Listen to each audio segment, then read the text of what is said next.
एक महत्वपूर्ण विषय पर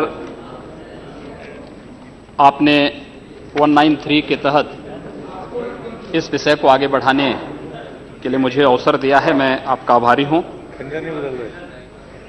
मैं कांग्रेस के नेता माननीय खड़गे जी की बातों को यहां पर सुन रहा था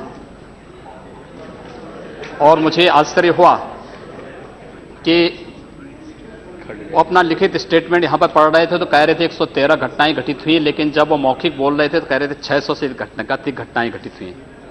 क्या सत्य है यह मुझे लगता पूरा देश जानता है। 26 मई को श्री नरेंद्र मोदी जी के नेतृत्व में भारतीय जनता पार्टी नेतृत्व की सरकार ने शपथ ग्रहण किया था और इस देश के अंदर इस सरकार के आने के बाद आम जनता में विश्वास बहाली हुई और देखा जा सकता है शासन में, प्रशासन में। ये आंकड़े जो माननीय खड़गे जी यहां पर कह रहे थे मैं उसके पीछे लेके चलता हूं और मुझे लगता है कि अगर ये आंकड़े वास्तव में स्वीकार करेंगे और सचमुच इस देश की सांप्रदायिक हिंसा से लोग चिंतित हैं तो सांप्रदायिक आधार पर इन्होंने जो घोषणाएं की हैं पूरे देश से इनको माफी मांगनी पड़ेगी। महोदय, 2011 में न जिन प्रदेशों की घटनाओं की मैं जिक्र कर रहा हूं न वहां पर और न केंद्र में ही भारतीय जनता पार्टी की सरकार थी, लेकिन इस देश में 580 घटनाएं घटित हुई, 91 लोग मारे गए और 1899 घायल हुए। इनमें सबसे अधिक उत्तर प्रदेश के अंदर 84 घटनाएं घटित हुई, 12 लोग मारे गए और 347 2011 में घायल हुए थे। दूसरे पर राजस्थान, दूसरे पर प्लीज खड़गे जी आप सुन तो लें, आपने जो कहा है। Don't provoke, let him telephonically. आप सुन लीजिए ना। फंस गए डिबेट में आके फंस गए। महोदय, दूसरे नंबर पर महाराष्ट्र है जिसमें 88 घटनाएं घटित हुई। इसमें कांग्रेस नेतृत्व की सरकार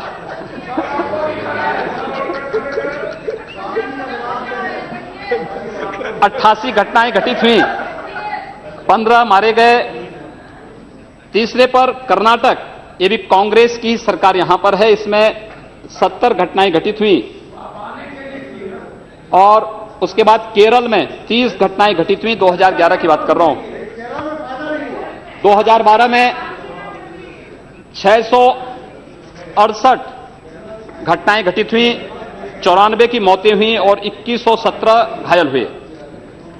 2013 में केंद्र में कांग्रेस नेतृत्व की ही सरकार थी और 823 से अधिक सांप्रदायिक हिंसा की घटनाएं पूरे देश के अंदर घटित हुई। यद्यपि कानून व्यवस्था राज्य का विषय है और राज्य सरकार की जैसी मंशा होती है, वहां का राजनीतिक नेतृत्व जैसे होता है, वहां का प्रशासन उसी प्रकार की कार्रवाई करता है। मुझे लगता है ईमानदारी से इन लोगों ने विश्लेषण किया होता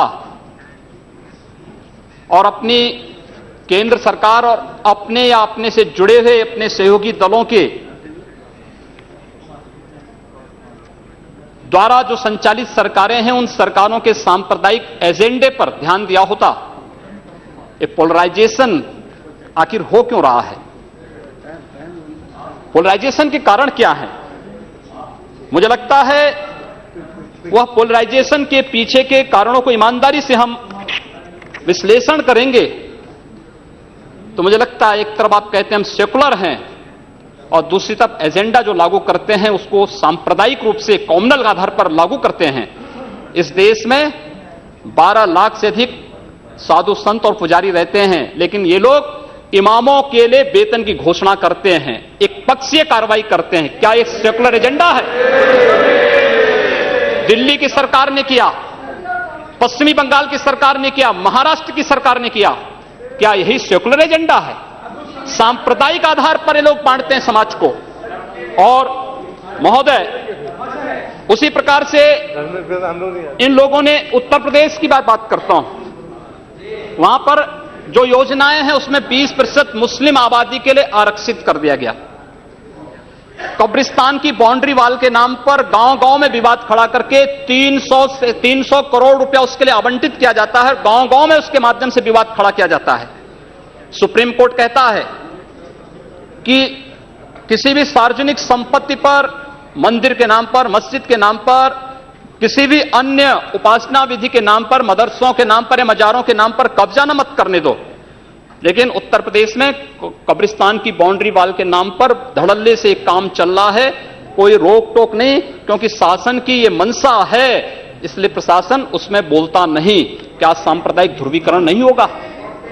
उसी प्रकार से उससे भी खतरनाक स्थिति, आतंकवादियों पर दायर मुकदमे वापस लिए जाते हैं।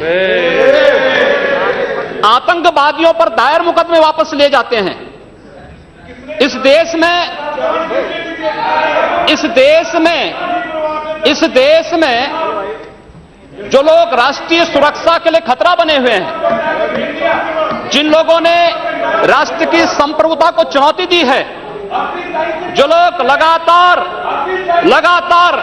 भारत की संप्रभुता को चुनौती दे रहे हैं और देश में हिंसा को बढ़ावा दे रहे हैं, उन लोगों पर दायर मुकदमे, चाहे वह राम जन्मभूमि पर आतंकी हमले का मामला हो या संकट मोचन मंदिर काशी में सीआरपीएफ कैंप रामपुर का मामला हो या गोरखपुर के सीरियल ब्लास्ट का मामला, रघुनाथ मंदिर, ये जितने भी मामले हैं, इन सभी मामलों में जिन आतंकवादियों के खिलाफ मुकदमे दर्ज हुए थे, उत्तर प्रदेश की सरकार ने वोट बैंक के लिए उन मुकदमों को वापस लेने का कुत्सित प्रयास किया। न्यायालय अगर बीच में नहीं होता तो संभवतः अब तक वे आतंकवादी बाहर छूट करके पुनः नरसंहार कर रहे होते, जिस प्रकार से उत्तर प्रदेश के अंदर और प्रदेश के अंदर हुआ है। और उसके बाद भी ये कहते हैं कि सांप्रदायिक हिंसा बनी रहे। महोदय, चर्चा का विषय होना चाहिए कि आखिर सांप्रदायिक कौन है? कौन है सांप्रदायिक? कौन सांप्रदायिक है? और मुझे लगता है इस पर चर्चा होना बहुत आवश्यक है।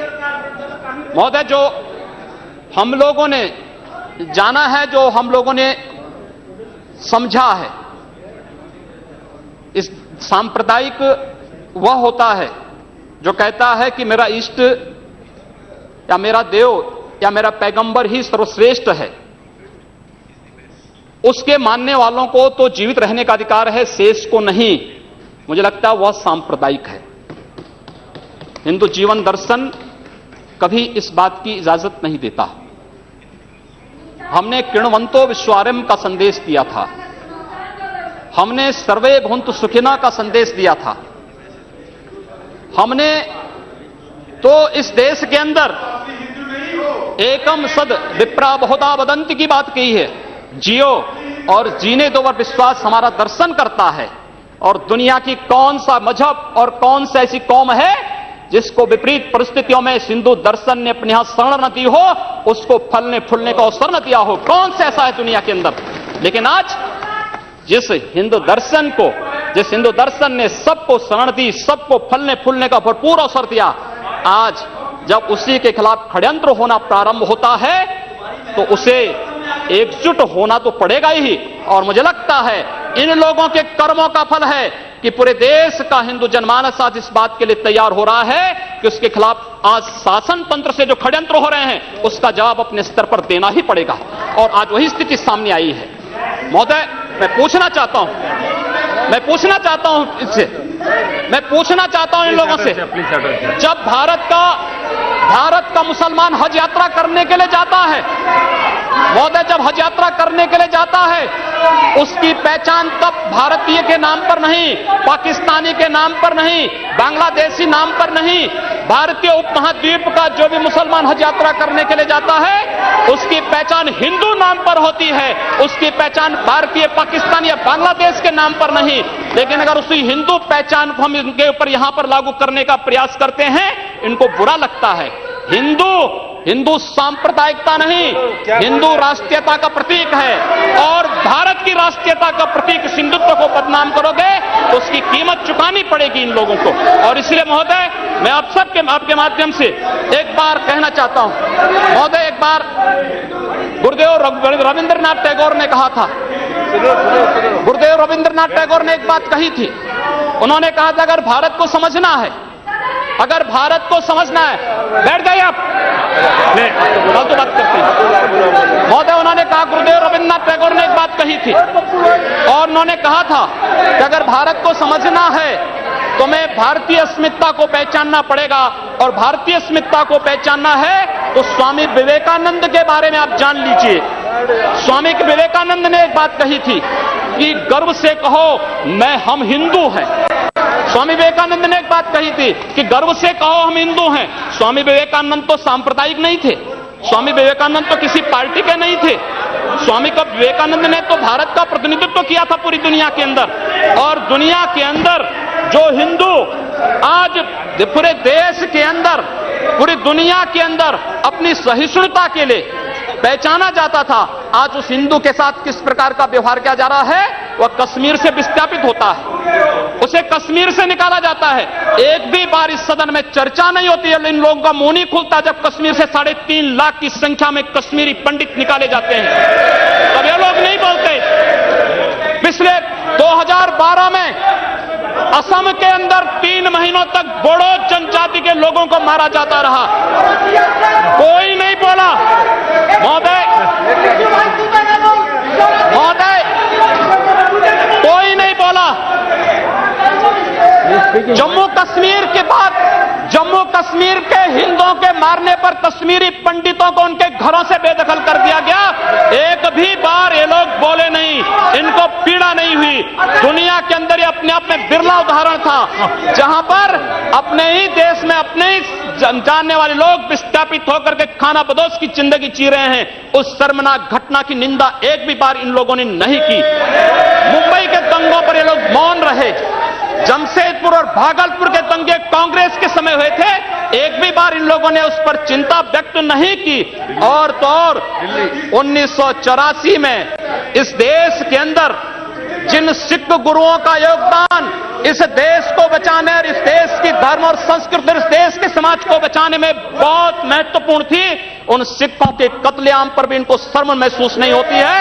और आज लोग इस देश के अंदर बात करते हैं सांप्रदायिक सौहार्द की, इनका पूरा चेहरा सांप्रदायिक हिंसा से रंगा हुआ है, सांप्रदायिक एजेंडे से रंगा हुआ है। और इसीलिए बंधु महोदय, इस देश के अंदर असम में क्या हो रहा है, बांग्लादेशी घुसपैठिए इन लोगों के अपने हो गए और इस देश में लाखों वर्षों से रहने वाला समुदाय पराया हो गया। इस देश के अंदर महोदय, असम में बांग्लादेशी घुसपैठियों के कारण कोकराझाड़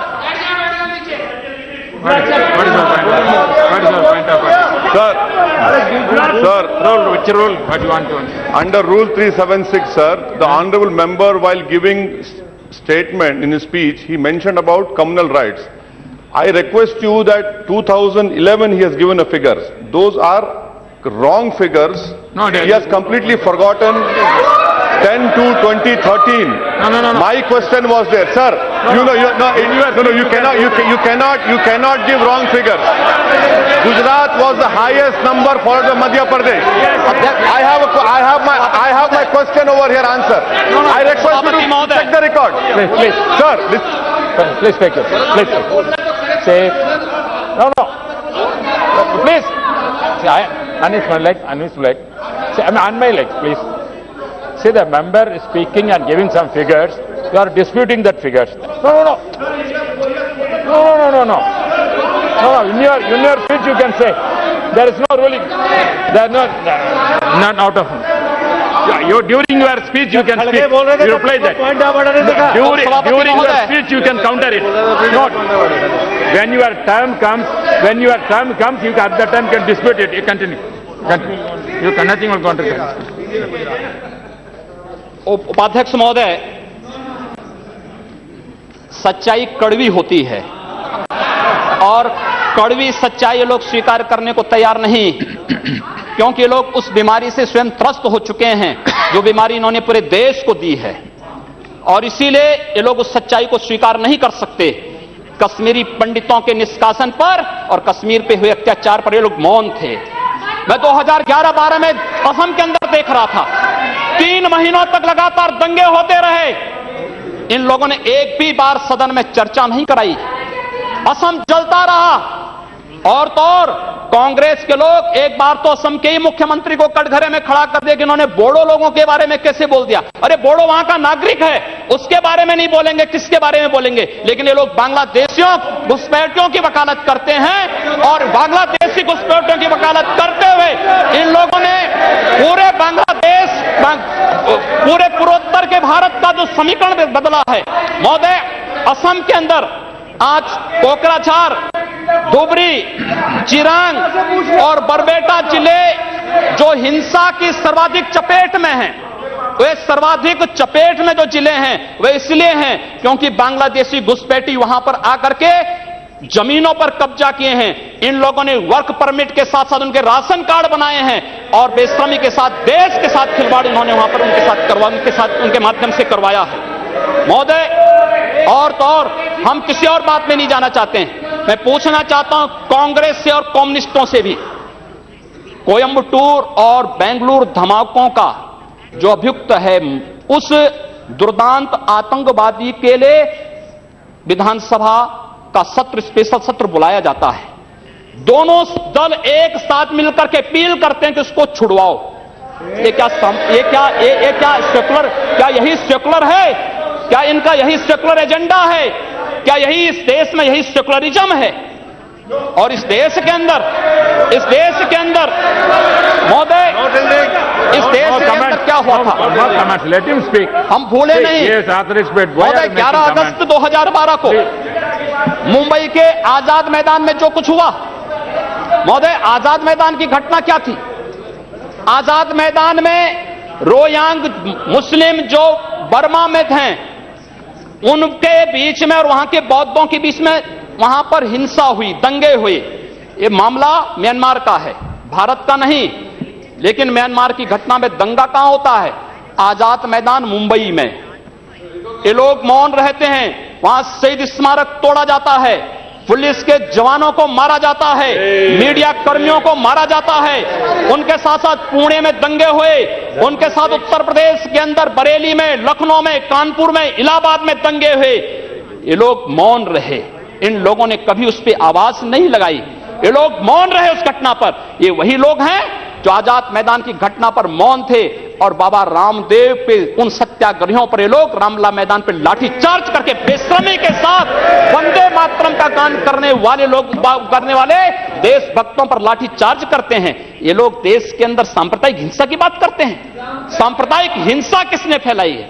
कौन फैला रहा है इस देश के अंदर? कौन इस देश के अंदर सच्चर कमेटी के नाम पर समाज को बांटने का कार्य कर रहा है? इन लोगों ने सांप्रदायिक आधार पर 1947 में देश को बांटा है, और आज पुनः देश को बांटने की साजिश के तहत पाकिस्तान के एजेंडे पे ये लोग कार्य कर रहे हैं। और इसलिए महोदय, जब उत्तर प्रदेश के अंदर की जो घटनाएं आई हैं, उन घटनाओं पर अगर आप नजर डालेंगे महोदय, जो घटनाएं हुई हैं, उन घटनाओं के बारे में अगर मैं आपके सामने रखूं तो घटनाएं अपने आप में चौंकाने वाली घटनाएं हैं। और ये चौंकाने वाली घटनाएं कितनी खतरनाक हैं। Sir, Rule 380. I'm quoting. What is the point of order? No, I will ask. Rule 3. Sir. I am raising a point of order. While speaking, the member already made a defamatory statement.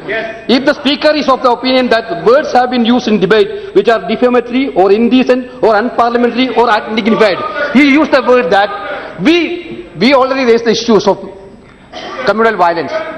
We are not against anybody. We want a secularism to be maintained in this country. Therefore, we made a discussion. But honorable member, while discussing, honorable member, while discussing, he used the name of Pakistan. He abused us for naming the Pakistan. This is unparliamentary, sir. This should be deleted. This should be deleted, sir. As per CIT, this should be deleted. मैं उत्तर प्रदेश के अंदर आता हूं। Sir, it has to be decided. Please, the speaker has to give my ruling. He has been using the word Hindus and Muslims. Yeah. Saying. He is really against No, please. No, so you have raised certain objections. If any objections is in regard, that will go through and we'll explain it. Please continue. What do you have to say? उपाध्यक्ष महोदय, सांप्रदायिक agenda इन लोगों का है, हमारा नहीं। हम लोगों ने पूरे देश को एकजुट करने का बात किया था। हम लोगों ने तो नारा भी दिया था कि सबका साथ और सबका विकास। हमने कहा था सबका साथ सबका विकास, लेकिन असम के अंदर अली और कुली का नारा इन लोगों ने दिया था, हम लोगों ने नहीं दिया था। असम को ये लोग बांटने का प्रयास कर रहे हैं, देश से अलग करने की साजिश कर रहे हैं, और इसीलिए मैं आपके माध्यम से कहना चाहता हूं, क्या यही इनका सेकुलरिज्म है? महोदय, मैं उत्तर प्रदेश के बारे में चर्चा करना चाहता हूं। उत्तर प्रदेश के अंदर 2012 में 118 घटनाएं घटित हुई, 2013 में 247 और मार्च से मई तक 65 घटनाएं घटित हो चुकी हैं। सहारनपुर का दंगा इसलिए हो जाता है क्योंकि हाई कोर्ट के आदेश पर सहारनपुर में एक गुरुद्वारे का निर्माण हो रहा था। अब न्यायालय के आदेश को प्रशासन नहीं मानेगा, उत्तर प्रदेश सरकार नहीं मानेगी। काठ में इसलिए वहां पर विवाद होता है क्योंकि उस गांव में 4 धर्मस्थल हैं, 3 मस्जिद, 1 मंदिर। मंदिर हिंदू समुदाय के द्वारा है, 3 मस्जिदों पर माइक रहेगा, लेकिन मंदिर से माइक उतार दिया जाता है। क्या यही सेकुलर एजेंडा है इन लोगों का? यही सेकुलरिज्म है? क्या इसी को सेकुलरिज्म आप कहेंगे? और इसलिए महोदय, जो कुछ घटना घटित हुई मेरठ के अंदर, एक बालिका का अपहरण होता है और अपहरण होने के बाद उसके साथ जो घटना घटित होती है, कितनी शर्मनाक थी। महिला हिंसा पर हम चर्चा कर रहे हैं और उस महिला हिंसा की बात हम कर रहे हैं, उस सब के बावजूद ये लोग मौन हो जाते हैं। इन लोगों के मुंह से इनकी जुबान नहीं खुलती उस मामले में। न्याय का तराजू तभी चलेगा जब इस देश के अंदर समान रूप से कानून सबके लिए समान रूप से लागू होगा। कानून इस देश में मत संप्रदाय मजहब के आधार पर लागू नहीं हो सकता।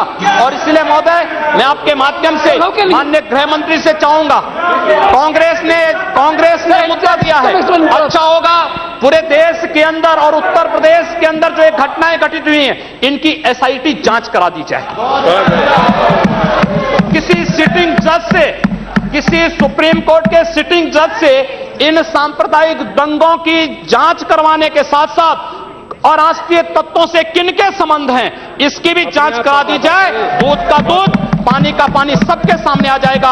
यही मांग करते हुए मैं अनुरोध करना चाहूंगा कि लोग सांप्रदायिक एजेंडे के साथ देश के सामने आए हैं और लोग देश के खिलाफ, इनके खतरनाक मंसूबों के खिलाफ हम सबको लड़ना पड़ेगा।